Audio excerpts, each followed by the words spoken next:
I'm Spencer Mae-Croft. I'm the founder and CEO of Rouge Ai.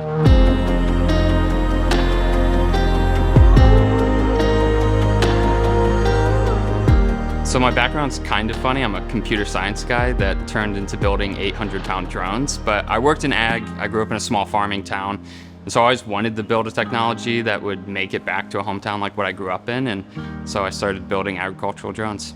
So Rouge Ai is focused on building drones that allow farmers to use less chemicals on their fields, and this saves farmers money, time, and they really need new technologies to do this. And so we've been building these drones that can help farmers make more by spraying less. For a long time, I was a one-man show, and so I've had to learn how to build all these things, from TIG welding, the chassis, building carbon fiber parts, modeling this thing. And so for the longest time, it was all me, but now, thankfully, we have more people helping build this thing, and it's not a one-man project to build an 800-pound drone. The hardest problem with a small startup is that you want to build something, but you don't have the money to buy the tools to build the thing that you want to sell. And so 16 Tech was perfect because it gave us all the machines that we didn't have to buy.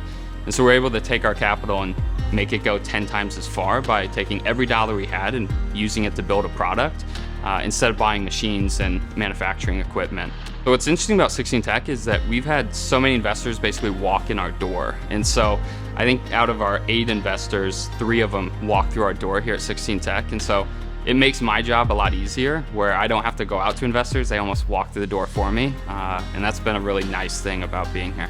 So what's next for Rouge Ai is we need to build our first production vehicle. I'd never want to build 10 of the vehicle behind me, but we need to design and manufacture our first production vehicle. And then this would mean that we could go out and actually spray farmers' fields and start our demos, actually getting this product out over Indiana farms. And those are really our next steps for the next year.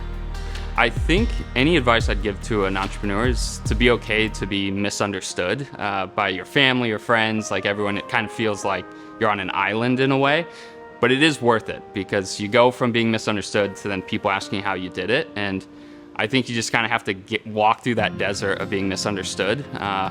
Because it is worth it. It's the most exciting thing you'll probably ever do. And so I'd say be okay with being misunderstood. The nice thing for our next steps is that we actually get to move in next door. So we're kind of graduating Machyne here at 16 Tech, and we're moving to EMC2. It gives us a lot larger of a space that we can build a production vehicle while also staying in the same community. It's kind of a goal. It's why we chose to stay in the district. That's exciting for me.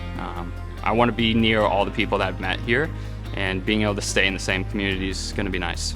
So we are leaving, but we're not leaving completely. We're still going to rent space here. We're still going to use machines here because, again, the nice part is even as we raise more capital and we move in the EMC2, there's still machines that doesn't make sense to buy right away.